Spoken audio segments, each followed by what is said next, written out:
I really believe in the philosophy of giving value to the world. I don't know where it's going to lead you, but if you just put yourself out there, continually producing value, things will just come upon you. Learn these technologies. I learned how to build a blockchain on the Ethereum testnet. I go to a high school and I would give a guest talk, and I would convert the whole classroom into a blockchain, and we would actually execute a whole consensus. And the students were actually doing the transactions and being the blockchain, so they had to solve a mathematical equation. Welcome to the Conversations on Applied AI podcast, where Justin Grammons and the team at Emerging Technologies North talk with experts in the fields of artificial intelligence and deep learning. In each episode, we cut through the hype and dive into how these technologies are being applied to real-world problems today. We hope that you find this episode educational and applicable to your industry, and connect with us to learn more about our organization at AppliedAI.mn. Enjoy. Welcome, everyone, to the Conversations on Applied AI podcast. Today we have Jon Herke, a developer and technical evangelist at J.A.R.V.I.S and also founder of Futurist Academy. J.A.R.V.I.S is a scalable graph database for the enterprise, and with their proven technology, it helps to connect data silos for deeper, wider, and operational analytics at scale. Futurist Academy is working to reshape the future. They leverage the latest technology and innovative ideas to mold a future of self-empowerment. With their platform, educators will be able to host their creative teaching solutions, styles, and agendas. In return, students will be able to pick which courses best fit their learning styles or need. Besides all of this, which was a mouthful, Jon's got a very interesting background and career. He's worked for everything from Fortune 100 to startups. And most importantly, Jon, I don't think I've ever told you this, but I appreciate and thank you for your service to our country as a member of the Army National Guard. So we're here today to talk about AI. And I gave a little bit of a background, I guess, of where you're currently at. But, you know, if you could maybe share with the audience a little bit about, what you've been doing here in your career. Career. It's an interesting word. You know, you grow up and you think that you're going to be something, and then life just comes at you, and you're always not knowing what's going to be in the future. And I tend to live in the moment, and I don't know where it's going to go, but I'm excited to be here. It led me to you. It led me to all of the great peers I have in our home state here in Minneapolis. So a little bit about me. My background in the military was a computer networking engineer. What that meant is that I would go out in the middle of nowhere, shoot up to a satellite, grab an uplink, and deploy a network. So just imagine a barren field of nothing, and then you bring all these big boxes in, and it has the networking equipment, routers, switches. And you bring big trailers that have these dishes that shoot up to the satellite, and then you got to connect everything, program everything. So that's what I did in the military. Were you always into technology, kind of a geek growing up at all? I would say so. I mean, I was one of those kids that, built the computers and websites back in the day, back in MySpace. I date myself to the younger folks. For the older folks, they're like, yeah, you're still young. And I do mean geek in the nicest of ways, actually. It's a loving term. I call myself that all the time. Yeah, peer technologists, love future thoughts and relating them back into reality. I did have a startup. We can talk about that later. Cool. So after the military, you're out here doing networking stuff, crazy stuff in the middle of nowhere. What kind of led you then to the next phase of your career? So I network engineer. I had a secret security clearance by the Department of Defense, all my certifications, and then I applied for an internship at UHG. And they're like, man, this guy's like a super intern. He's got 6 years of experience networking. He's got all of his certifications, and they let me do a lot of cool stuff there. Working for a large company and doing networking is a little bit different than being out in the middle of a field. It got a little bit repetitive. You can't go wild west on your networking equipment. I got a little stale. I at that point decided to explore different options, and just by happenstance, I got an email that was somebody looking for somebody in the group called The Garage. And The Garage was a healthcare startup incubator. And so I said, why not? I love entrepreneurship. I love technology. I love being creative and building things. So applied there and got the position as sort of an entrepreneur in residence. So building healthcare startups. So it's like a 360 from being a very technical guy to building healthcare startups. But when you're building a startup, there's a lot of system architecture, a lot of thought process that goes into that, and deep thinking and execution. So it wasn't totally something out of the blue, but yeah, I did that for a couple of years, 2 different startups. One was really successful, one was not so successful, but got to learn a lot. And it wasn't just me. I was actually working with other founders and stuff there. And then in August 2016, we spun off and created this group. We focused on emerging technologies called the Advanced Technology Collaborative. The startup incubator was very business model focused. So what that means is if you were to create Uber, the technology existed, people existed, the cars existed, the phones existed, everything existed. It was just a way to rethink about how business would operate. And so that we did a methodology called running lean. That was very business model focused. But the thing that we kept running up upon was that there would be a lot of these emerging techs coming out, like AI and blockchain things and NLP and computers, all these crazy cool things. And we're like, what are we doing to address this space? So back in 2016, we created this division that was explicitly looking at emerging technologies and looking and understanding them and how they could fit in the healthcare space. So a good example that everyone probably could relate to is if the internet came out, what is it? Why do we care? Is it a fad? Is it going to be here next year? Sure. Can we make money off it? There's so many questions, oh yeah, that's not important. The internet, like who's going to use that? There's so many questions and unknown variables when new technologies come out and people just don't understand them. So what we wanted to do was hire people that truly understood these technologies and that we had the people that truly understood the business and then put these people together and we built cool things. Nice. So that was my time at UHG, going to entrepreneurship, building out this department, and then going back into technology. So I really pushed down on graph technology. So we worked on blockchain, AI, graph databases, quantum computing. These are just general emerging technologies. I emphasized my passion and networking into graph. Did that for a few years, and then I got picked up by the company Tiger. They saw what I was doing in the community, doing things with Futurist Academy. Yeah, well, let's talk about Futurist Academy. So yeah, that's all really good. I mean, you've built up this deep knowledge, obviously working with people on all these really cool emerging technologies. One of the best things I think about your story, John, is just I really sense you love to give back, right? You really love working in the community. So this would be a good time, I think, just to maybe talk a little bit about what Futurist Academy is. So the Futurist Academy really spun up on the knowledge I was accumulating, the connections I was accumulating, the knowledge I was accumulating, and as you said, giving back. I really believe in the philosophy of just producing value to the world, giving value to the world. I don't know where it's going to lead you, but if you just put yourself out there, continually producing value, things will just come upon you as such. Meeting you guys, meeting Tiger and everything else. So with that being said, I would learn these technologies. I'd learn how to build a blockchain on Ethereum testnet. I'd go to a high school and I would give a guest talk and I would convert the whole classroom into a blockchain and we would actually execute a whole consensus. And the students were actually doing the transactions and being the blockchain. So they had to solve a mathematical equation. Oh, nice. And then, so we walked through sort of the history of why electronic currency exists, why there's this thing called value exchange, the whole reason there's money. And then we walked through blockchain. We actually launched our own coin in 5 minutes on the Ethereum testnet. So everyone got the experience of understanding that technology. And this is a high school class. So you have to really articulate and understand the technology and then be able to bring that into a classroom. So I did that also along with other technologies, including AI. So computer vision, since you guys talked to Dan McCreary, the AI Racing League, and you have 11-year-olds building self-driving cars. I think it's just really cool to say that. Awesome. Yeah. And, capturing data, creating models, and then taking those models, putting them back on the car and letting them drive around. But the whole point is taking these emerging technologies. I really loved going to different meetups, different schools, and I got the question, how can we be part of this? How can we be part of this all the time? How can we be part of this? So then we decided to create an organization around it called Futurist Academy, where our primary directive is really looking at these emerging technologies and bringing them into the education space. So, addressing education gaps, because the technology themselves are so exponential. There's no way that a teacher can comprehend that knowledge and share it back to the students, right?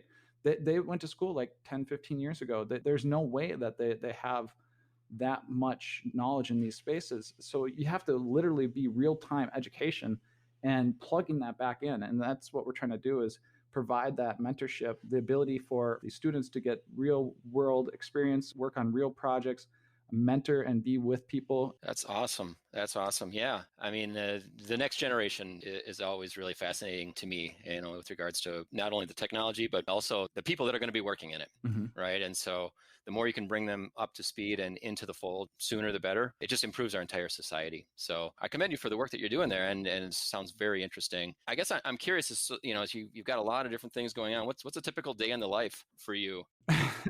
I so thoroughly enjoy what I do. I don't realize where work begins and work ends. I just love learning. I love sharing. I love teaching. I love mentoring.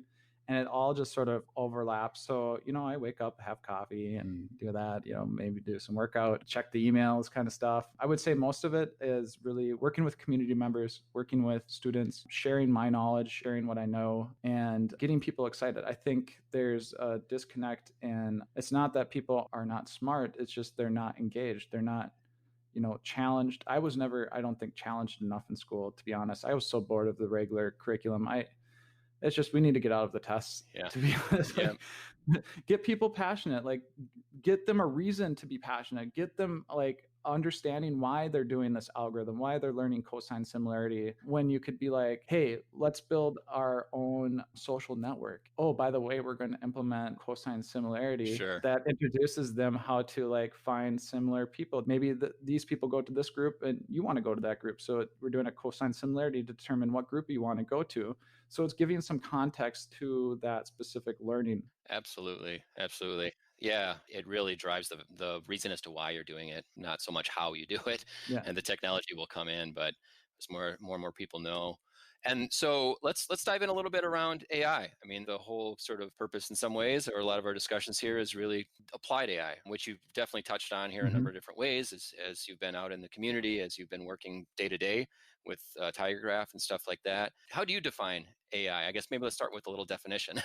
How would you define it for somebody? It's such a broad topic. It touches everything, but I'm always curious to find out, if you were in an elevator, somebody that didn't know anything about it, what's the elevator pitch on like, what's it all about? Yeah, artificial intelligence. I would say artificial intelligence is anything that a computer system can articulate and provide you its derived insights. So it is trying to come up with something that it thinks, whether it's by you feeding it data or it trying to learn that data or whatever it is. It's trying to articulate its own thought, or it's trying to derive an output, right? So I think that's as broad as you can get it, because there's so many things under AI, like NLP and computer vision. So it's like, I would say anything that's sort of like trying to articulate and come out with an output is really what it is. Yeah, for sure. I totally get it. That's big picture. That's sort of this overarching thing which can be applied to a number of different areas. Curious to see, as you're working today, day to day, you're in there trying to solve problems.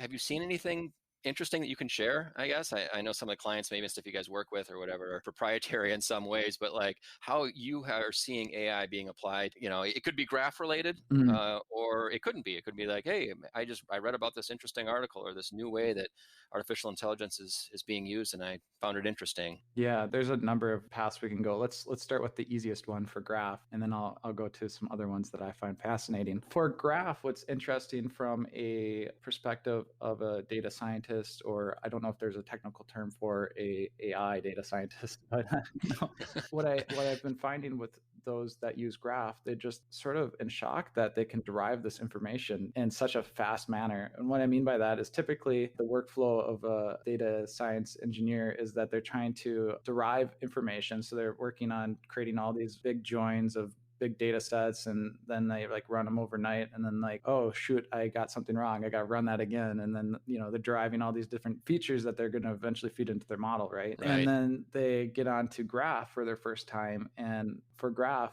for those aren't familiar, it's basically no joins. It's everything sort of pre-joined. And so you're given sort of a map of the data, and the map is telling you where all the data resides. And then what happens is that when you're writing your query, you're just accessing places where your data resides. So essentially, you don't have to do the joins, you're just accessing the data. So think of like Google Maps on top of your data. And so, yeah, they'll run their feature set extraction on the graph database. And they're just like, wow, I could just derive the feature. Like, I didn't have to create a derived feature set. I could like literally just access the data and just get back that data for that specific thing. It's all, pre-joined. So I didn't have to sit there and wait forever, for it to go through and every single row and join things up. I just accessed the data that I needed. So once the data is accessed, which is phenomenal, and I talked a little bit with Dan, we touched a lot on graph and sort of, the speed of it and the typical use cases for it. It's not can't be used everywhere all the time. It's not like a silver bullet. You always want to put your data in graph. But I guess I'm curious to know, once people see this and they're like, okay, this is awesome.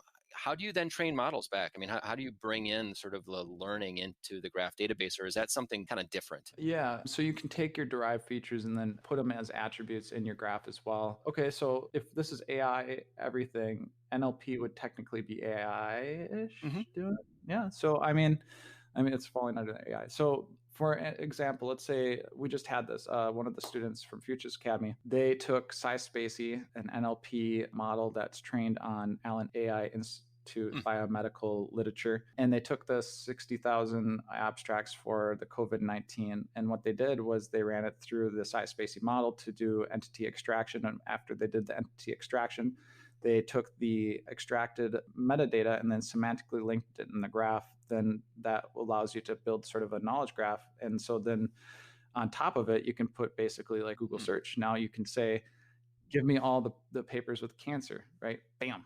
Because it's semantically linked, and then you have entities and then you have classes, you can go from the class and then go down, you can go narrow. Or the other thing is take all the papers, run a cosine similarity or a J.A.R.V.I.S algorithm, and then derive the most similar papers to the one that I wanted to. Let's say I found a really interesting cancer paper and I wanted to be able to find other cancer papers that are most similar to this one. Bam.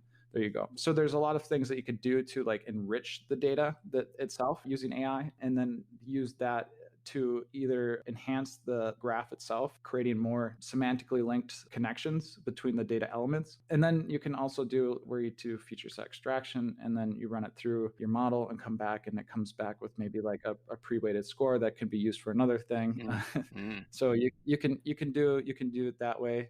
I'm sure the other thing was GCNs. I didn't know if we wanted to talk about that. Yeah, please. Okay. Yeah. If you want to talk about GCNs, maybe should identify or qualify what that means to people that maybe haven't heard of them. Yeah, graph convoluted neural nets. I'm assuming everyone knows what typical neural nets are. This is using the graph structure as a feature itself. So typically you're deriving a feature set and then using that to create that model. In this case, you would take the structure of your data and the relationship between your data to then derive a feature in itself. So the structure of your data, it becomes the feature that you use to then train the model. When you use that, you can actually strip away all of your features. So let's say we do, well, actually, I'll give a plug to Parker Erickson. I was going to ask, you brought that up, that he released something. Yeah, he just created a blog. So it's taking Crunchbase data and he's trying to predict the IPOs.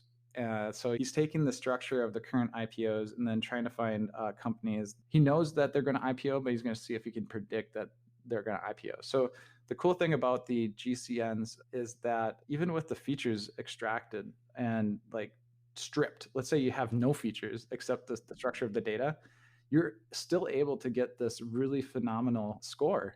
And so he was, predicting high 80s, maybe I think even low 90s percentage of, maybe not in the IPO one, but definitely other use cases that he's done with GCNs. He was able to predict a very high accuracy with even no actual features except the structure of the data. So I think that's really interesting. That's something that's sort of a new thing. There's been more papers since 2017, 2018, I think is when they started really coming out with those GCN papers. I'm sure we can put a plug in the description for some GCNs and Parker's blog.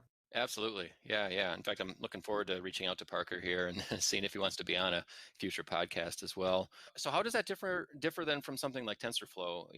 Would you have any thoughts on that? I mean, the graph portion, does this get actually loaded into TigerGraph, or is this something that sort of sits external to it and based on, the vertices and, the nodes or whatever that are part of the graph? that's what you're sort of looking at? Essentially, running like those kind of algorithms is sort of a graphy thing. You can you can do it in the graph, right? You can actually rebalance all your connections. No, to fact, they're working on actually simulating. I don't think it's actually a better solution. It's so new. We haven't really figured out how to optimize it and like execute it in graph and specifically Tiger Graph. So what we are doing is it's taking the structure and executing it in a GraphX. And then, you should probably ask Parker because he does all this. I'm trying to really pick my brain to remember exactly what he did on everything. Sure. But yeah, I would say optimize. Like, yes, you can definitely like replicate it in the graph. Is it the best solution? No. Could it be the best solution in the next year? Maybe. I don't know. It could be. It's totally feasible. It's just at this particular point, it's so new that we haven't deeply explored it. So it's best probably to do that outside of the actual graph. Obviously, you've been working in graphs for years. Is this a case where, yeah, I guess maybe it's just the maturity as these databases are maturing, we're starting to realize, and probably with any technology, right? It's like, oh, we maybe have a narrow fit for it. And once it starts getting implemented and used over time, we're like, holy cow, it can be used for all these other things, and we can start adding in new pieces on top of it. Is this maybe the next evolution for graph, or I guess even where do you see graph going in the future? Maybe that's a better question. Yeah. What's interesting is graphs everywhere already, and people don't understand it. Everything you do is probably touching a graph at some point. So back in 2012, and Dan probably talked about it, Google came out with their paper on knowledge graphs. And so if you're using Google search, you're using graph. If you're using Amazon, you're using graph. If you're using Facebook, you're using graph. If you're using LinkedIn, you're using graph. Pretty much everything you touch has graph in it at some point. So where do I see it going? I definitely see the machine learning space going to be a hot topic just because there's so many things coming out with that structured data and using that as a feature to derive new insights. The integrations tightly, deeply integrated with the system. I see that definitely in the foreseeable future. Generalized artificial intelligence is something I think people are starting to talk about. And so if you think about graph is a replication of sort of your brain, the way that your synapses are. So I think definitely in the future, it could be a backbone system to an augmented brain. I think that's definitely possible. I hope it's on Tiger Graph for sure. Sure. I'm really into that J.A.R.V.I.S stuff. Anything like augmented reality. I follow Elon Musk and his Neuralink project, and according to him, we'll be able to fully access our brains in 10 years, and manipulate our access to data. And he's got an interesting perspective on our ability to disseminate and to interact with data streams. So even us conversing here is a really lossy system. So this isn't my articulated thought. I read this in a really well thought out blog article. If I can find it, I'll repost it here because it's a really long read, but it's really nice. And to why he is looking at doing the Neuralink project to compete with AI, because he thinks that AI is going to take over the world and we need to compete with it, right? Otherwise we're going to be like a tree, he says. No AI wants to go talk to a tree, just as a human might not want to talk to a tree. Right. It's not really interesting. So Neuralink, his thought process on this is, imagine you and I are friends. Of course we are. So imagine I go to a movie theater, and I'm at this movie theater and all these images are coming up, and I'm just like, oh my God, this is so awesome. I love this. And then it goes really like scary and dark, and all these, and then it goes, happy again. And then all of these things I'm feeling and I'm absorbing. And then I go talk to you, Justin. And I say, Justin, this is the best, scariest movie I've ever seen. Well, what is going on in my head is I'm ingesting all this information, a huge bandwidth of data ingestion. And then I'm compressing this data in my mind. And then my compression algorithm has to go through a mechanism called speech. And so then I have to like compress it into a word, and then I'm compressing my thoughts into a word. Yeah. And then you take that word and goes in your ears and then comes into your brain, and then you're uncompressing what scary means. And your definition of scary could be totally different than my definition of scary. And so there's a huge loss in data from human to human. And so his whole thing is, how can we have that high speed bandwidth between mind to mind and mind to computer? And for right now, we're sort of already in a world of augmentation where we're using our phones to augment our intelligence, but we're interacting at a rate of 2 thumbs. In my case, 1 thumb. For those of you that don't know, I did lose mobility in one of my arms, and so that's one of the main reasons I'm a technology enthusiast and looking at brain-computer interfaces, understanding how technologies works. Really cool research being done in University of Minnesota, where they're actually taking brain signals and then converting that into, they're actually having machine learning on the brain signals, and then what they're doing is converting that into an output of the hand, and so you can actually move the hand with your mind. So they actually implant a chip in your wrist, but they have to retrain the models every so often because your mind's always reconnecting different circuits. So you have to train the model. Really? Yeah. Oh, that's fascinating. That's going on here at the U, huh? Yeah, at least I went to a talk there, and pretty confident it is at the University of Minnesota, unless it was just some guest speaker that came in. But it sounded like it was from there. Sure. That whole story about a person having experience and then sort of pushing data over, through voice to another person and their sort of interpretation of it. It reminded me, I'm reading a book called 21 Lessons for the 21st Century, and it's really interesting. And I think I'll bring it back and talk a little bit about what the author was sort of speaking about. But one of the things that he talks about in that book is, well, you talk about becoming a tree. So he talks a lot about just becoming irrelevant, right? And he uses the story of a horse, right? So way back in medieval times, horses were great for travel. At some point, they were actually good for farming. Now we're at a point where horses don't do anything, right? And so the whole theory about this is pretty soon humans will become irrelevant, right? That in the future time, everything's going to be automated. It's all going to be controlled by AI. And why do we even exist at sort of any point? But the other thing and I'll circle back and ask you a question specifically on that because I want to get your thoughts on that. But he also talks a lot about just like we understand hormones, we understand human physiology, and what are the hormones that are secreted that make people feel certain ways. Yours is different than mine, obviously, but if we know that based on a certain song being played, I will have a certain feeling, a certain emotion. And so how could we then tailor songs to make us feel happy, to make us feel sad, put us in a different state of mind, to be more thoughtful, to be more productive, what have you. And an AI could continually sort of train that over time and kind of put a person in a certain mood that they may have fallen into, but the science behind it and the artificial intelligence could make us be that way. So what I was thinking about was yes, you had this experience at the movie theater and your body chemistry changed. Like, how could you use, and again, there needs to be some sort of mechanism, some sort of mode of transportation to get it over to the other human. But it's like, yeah, is there some sort of way that we can use a different, and maybe that's what Elon Musk was talking about, is like, right now, you're right, it is very lossy, but is it literally just like a electrical current that would go from human to human, for example? And by the way, we got the internet, right? So I could do this to people anywhere around the world. Yeah. And all of a sudden that person can actually really experience that exact same feeling that you had at the movie theater, mainly knowing obviously what chemical composition changed on your side, and then putting it into what would make the same chemical composition change on my side. Yeah. Does that make sense at all? And is that sort of in the same realm of what he was talking about? Yeah, I think that's totally on the same thing. And what you're able to do, from my understanding with the Neuralink project, is fire off those same signals. So the same feelings. But the thing is that he said it's like your hand. Your hand won't move unless you will it to move. So he expresses that it's also going to be the same for your augmented intelligence. But the scary part is, I as we fuse, I mean, everything's probably scary. I'm sure the internet was scary, and light was scary, and everything that precedes it was scary. The train was scary. Riding an elevator that's automatic was scary because you had the manual guy. But now, if I wouldn't trust a guy that was doing an elevator with the little like maybe he's having a bad day, right? So and then we'll be looking at cars. You drive a car? What? It's the same looking at the guy with the elevator. Like, I wouldn't trust this guy with the car. Right. So that does scare me, though, with the having direct link to the internet with your brain. But I do feel, you're going to be significantly handicapped with the exponential abilities that you would gain from such a thing. Yeah.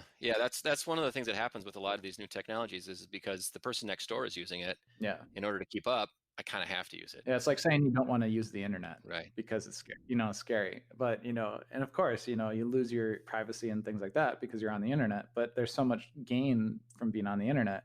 So what do you do? Do you use the internet or do you not use the internet? I'm curious to see your thoughts as sort of the founder of Futurist Academy. But what happens in the future of work. So again, we have kids that are learning this stuff, and as AI becomes more prevalent, I talked about the horse basically becoming irrelevant. What do you think happens, and what do our careers look like, I guess, for people that are 5, 10, 15 years out? I haven't read it deeply into all of the predicted outcomes, but I do believe that we might get to a state where it's purely ran on just enjoying life because we're humans and we want to have technology serve us. So we become lazier and lazier and can do things that we enjoy. I think that trend's going to stay. Not to say like all humans are lazy, but they can focus on things that they're really interested in, and not worry about like the minute things, mowing the grass, and unless they want to enjoy mowing the grass, then they can mow the grass. But everybody, you have a long day, and then you're coming back, and you're like, oh, I really want to mow that grass. So I think technology is going to lead us to the point where we can focus on things that we want to focus on more and have a better quality of life. We do need to fix some things with how we are working with technology and living in this world. I think there definitely needs to address the global warming, probably a sticky topic, but I think there's a lot of things that we could do for that. Absolutely. There's a lot of things that now, because we're in this world of COVID, my hope is that we understand what's really important. We focus on that. We start to apply our minds to solving real world problems so we can get to a point where we can thoroughly enjoy life, and everybody has that same quality of life that they can thoroughly enjoy. So when we all have the ability to have robotic hospitals or where something like could do total surgery for you. I'm not a surgeon or a expert in that particular healthcare space, but my understanding is there's less and less people being doctors and surgeons and things like that. So if we need to address that gap, technology is there. How do we get the robots to be able to do surgeries? And I already know they are doing surgeries, but how do we have like a fully automated surgery room and things like that? Definitely going to have some kind of applied AI and technology that's going to be in these kind of spaces. Do you think an AI could do your job today? Connecting with people and teaching people, I think that's a very humanistic thing that you need, because my job really is understanding people, understanding what drives them, what makes them excited. And my journey so far, and I don't know where it's going to go. It is a journey, and I try to live in the now and focus on providing this value to the world. And yeah, I think my particular job is really around that human connection. So I don't know if a robot could really simulate the human connection and understanding humans. Maybe they are getting better at that. I've at least mimicking humans and the human interaction. But truly understanding humans, yeah, I guess you could take data and try to understand humans. But they did that with Twitter and made a Twitter bot that tried to understand humans, and then it went on a rampage. It did. Yeah, you're right. You're right. It completely went off the rails. So yeah, there's still ways off on some of that. Not to say that maybe when the generalized intelligence comes here that they'll be like a really caring robot that's human like. What's interesting is some of the creative fields have always been like, oh, AI could never touch that. AI could never write a symphony. Well, it did, right? AI could never paint a piece of artwork. Well, it did. And then the thing that I've kind of been holding on to, at least until recently, is AI could never write a software algorithm or write a program, basically, right? We get humans on keyboards typing. Yeah. It's like, no. So I think the whole future of software engineering, since is where my background is, is definitely going to change. And it's not going to be fingers on keyboards typing stuff out. It's really going to be more on the creative side. I mean, as I work and more and more in like TensorFlow and stuff like that, it's really dialing the knobs on the outside to try and figure out the best thing and letting the computer do what it's best at and optimizing algorithms. I think about just like SQL database, writes. Pretty soon you're just going to speak, find me this stuff, and it'll go out and. Oh yeah. No, you're just going to think it. You're just going to think it. Yeah.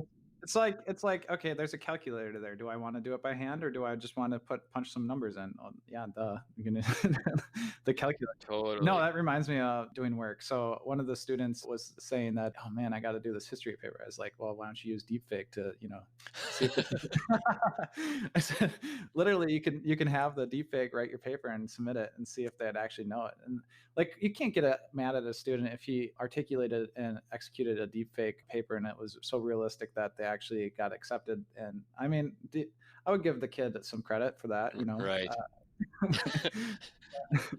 actually digging in, figuring out how to stand it up and get it working. Yeah. Or even thinking outside the box. Yeah. How can I optimize this as best as possible? Have a computer do it. Yeah. Yeah. So it's definitely interesting. So yeah, I want to give you a little bit of time to plug your stuff here at the end. I have like just a couple more questions. Are there any classes that you advise people taking as you've done over time? Any books, conferences, stuff that you find interesting, I guess, and then I guess I'll let you talk about how people can reach out and connect with you as well. But yeah, I'm just kind of curious if there's things that are top of mind. Someone's getting into this field, graph or non-graph, emerging technologies. Well, what are some things that sort of come to mind that you think are interesting? Yeah, I would definitely try to figure out what are the major influencers, try to find the people that interest you that are in the space that you would like to follow. Also, creating a network of brilliant AI mentors is really important. So I'm sure anybody from this group would definitely help anybody that's interested in AI. No questions asked. I would say 99% of humans, if you ask for help, they'll say yes.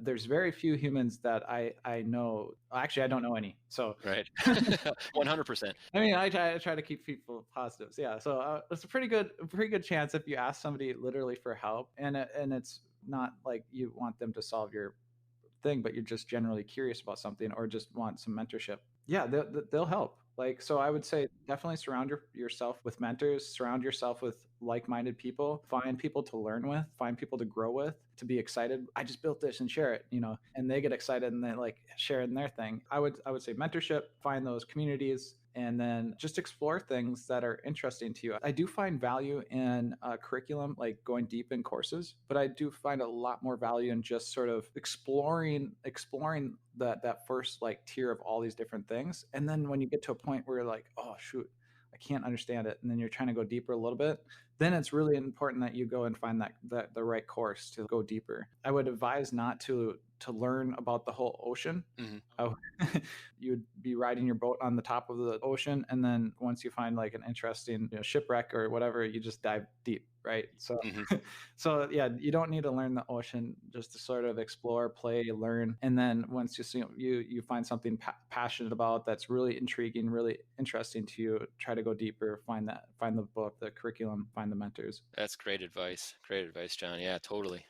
So how can people find you? Obviously, your LinkedIn, Twitter, what have you, and I'll include all this stuff in the liner notes too as well. But yeah, what's the best way for people to reach out to you? I would say LinkedIn. LinkedIn is probably the number one place that I am in 24/7. And so if they want to connect with me, just look at the link on this. I'm sure the link will be there. Mm-hmm. Otherwise, search my name, Jon Herke, Jon Herke, and then send me a request, shoot your name, and then say a little intro to who you are, and then I'll accept your connect. So, and then we can talk and we can riff off ideas. Great, awesome. Well, thank you, John. I appreciate all the time. It's been a great conversation, and wish you all the best. And I know you'll continue to press us and do some amazing things here in the community, not only around graph, but helping kids get more into this. Futurist Academy and everything going forward. So yeah, thanks again. I appreciate it. Thank you, Justin. All right, take care. You've listened to another episode of the Conversations on Applied AI podcast.